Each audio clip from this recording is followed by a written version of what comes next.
बिस्मिल्लाहिर्रहमानिर्रहीम। मेरे प्यारे नाज़रीन और सामीन, मैं हूं आपका भाई हाफिज़ वसी मोहम्मद ख़ान और ये है आपका जाना पहचाना यूट्यूब चैनल हाफिज़ वसी टीवी।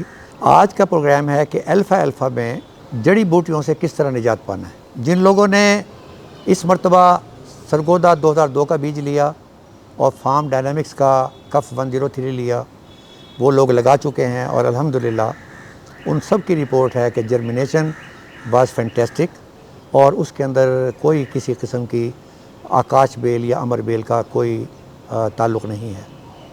अलबत्ता जिन लोगों ने कासिम खान साहब के प्रोग्राम को अच्छे तरीके से सुना और अल्फ़ा लगाने से पहले जड़ी बूटियों से निजात पाली, वो लोग तो बहुत खुश हैं। लेकिन जिन लोगों ने जल्दी की और जड़ी बूटियों को कासिम खान साहब के बताए हुए तरीक़े के मुताबिक ख़त्म नहीं किया, इस वक्त जहां अल्फ़ा उग रहा है वहीं जड़ी बूटियों ने भी उनका नाक में दम किया हुआ है। आज का प्रोग्राम इसी के बारे में है कि मैं आपको बताऊं कि आप उसको किस तरीके से हैंडल कर सकते हैं। सामीन, अल्फ़ा की कामयाबी का इन्हिसार सबसे बड़ी चीज़ जो है वो है कि आप जड़ी बूटियों का तदारुक कैसे कर सकते हैं, उसको कंट्रोल कैसे कर सकते हैं। ये तस्वीर एक चल रही है, ये इस साल का 10वां कट है कि जिस आदमी ने पिछले साल लगाई थी, लेकिन उसने सिर्फ एक बात की तरफ तवज्जो दी कि उसने समझौता नहीं किया जड़ी बूटियों की मौजूदगी के साथ। और मैं यही चाहता हूँ कि मेरे दोस्तों ने जिन्होंने इस साल लगाया है, अच्छी बात होती अगर हमारे पास प्री एमरजेंस हर्बिसाइड होती। हम उसके तजर्बात तो कर रहे हैं, ट्रायल जारी हैं, लेकिन कोई तीर बहादिफ नुस्खा अभी तक हमें नहीं मिला। अलबत्ता आज मैं आपको बताना ये चाहता हूँ कि अगर आपकी अल्फ़ा की फ़सल 25 दिन और 30 दिन की हुई है और वहाँ पर जड़ी बूटियाँ बेइंतहा मौजूद हैं, उसका इलाज मैं आपके सामने आज रखना चाहता हूँ। अल्फ़ा की फ़सल जो है अब हमारी मजबूरी बन चुकी है।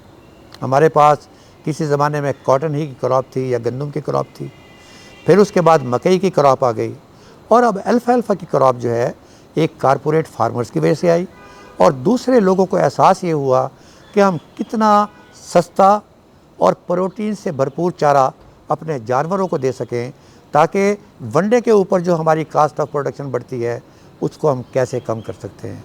तो इसलिए जो रकबा है अल्फ़ा के अंदर, उसके अंदर मुसलसल इजाफ़ा हो रहा है। अब एक सवाल ये है कि सरगोदा 2002 का बीज तो लोगों ने लगा लिया, कुछ और लोगों से भी उन्होंने बीज लेके लगाया और फार्म डायनामिक्स वालों का बीज ज़रा लेट पहुंचा तो वो भी लोगों ने लगाया। अभी सवाल लोग मुझसे पूछते हैं कि अब आज जो तारीख़ है 29, क्या आइंदा 10-15 दिनों में हम लगा सकते हैं? तो मेरा जवाब ये है कि यस, वो लगा सकते हैं। सिर्फ 2 चीज़ें अपने ज़हन में रखें। एक ये है कि चूँकि टेम्परेचर कदरे डाउन है, साउथ में तो कोई इशू नहीं है, लेकिन जहाँ हम बैठे हुए हैं यहाँ इन इलाक़ों के अंदर गुजरांवाला एक तरफ है, फैसलाबाद है, कसूर साइड है, तो यहाँ पर एक मसला होगा और वो मसला ये होगा कि जर्मिनेशन स्लो होगी और जर्मिनेशन के बाद ग्रोथ भी स्लो होगी। और साथ साथ वो जो जिन लोगों ने अक्टूबर के आखिर में लगाया या नवंबर के शुरू में लगाया और वो जो एक्सपेक्ट कर रहे थे कि दिसंबर में हमें एक कट मिल जाएगा, तो वो दिसंबर के अंदर कट नहीं, वो कट जो है जनवरी के अंदर मिलेगा। लेकिन आइंदा 5 साल तक आप इसको बाकायदगी से इससे आप कट लेते रहेंगे। सामीन, मैं ये एक तस्वीर आपको दिखा रहा हूँ और इस हर्बिसाइड ने दूसरी हर्बिसाइड के बारे में सबसे अच्छे रिजल्ट हमें दिए हैं और इसका नाम है कार्डिनल। जब ये किया गया तो 25 दिन की फसल थी और यहाँ पर जड़ी बूटी, ख़ास तौर पर गाजर बूटी, उसने इंतहा की हुई थी, तो लिहाजा इसको इस्तेमाल किया गया और इसके इस्तेमाल से हम इस तस्वीर में देख रहे हैं कि इसने जड़ी बूटी का सत्यानाश कर दिया और अब ये क्लीन फील्ड है। अलबत्ता ज़रा गौर से देखें तो थोड़ा सा स्ट्रेस जो है वो अल्फ़ा के पौधे के ऊपर भी है और वो जो हमारे पिछले तजर्बात हैं उसके मुताबिक 8-10 दिन के बाद वो भी रिकवर हो जाएगा।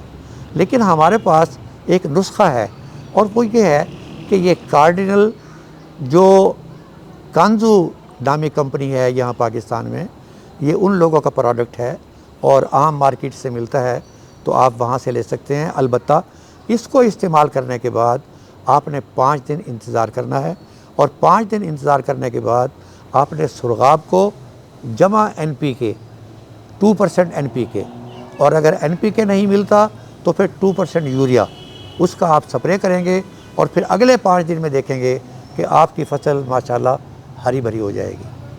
तो ये एक चीज़ है। अब सवाल ये है कि उसके बाद क्या करना। उसके बाद बेहतरीन तरीक़ा ये है कि आपने इसकी भरपूर पैदावार होने देनी है, इसका कट ले लेना है, और उसके बाद जब ये आप इसको काट लें तो उसके फ़ौरन बाद आप पेंडीमेथिलीन का स्प्रे कर दें। और पेंडीमेथिलीन का स्प्रे के अंदर आप ज़रा इस बात का ध्यान रखें कि ज़्यादा तरवतर नहीं होना चाहिए। उसके बाद 2 दिन के बाद बारिश नहीं होनी चाहिए। पहले आप पेशीन गोई को चेक कर लें, और अगर पेशीन गोई के अंदर ये आ रहा है कि आइंदा 10 दिनों में बारिश नहीं है, तो फिर आप जब ये स्प्रे करेंगे तो इंशाअल्लाह ताला उसके बाद जो आपकी फसल होगी वो सिर्फ़ एक होगी, और उसका नाम अल्फ़ाल्फ़ा है।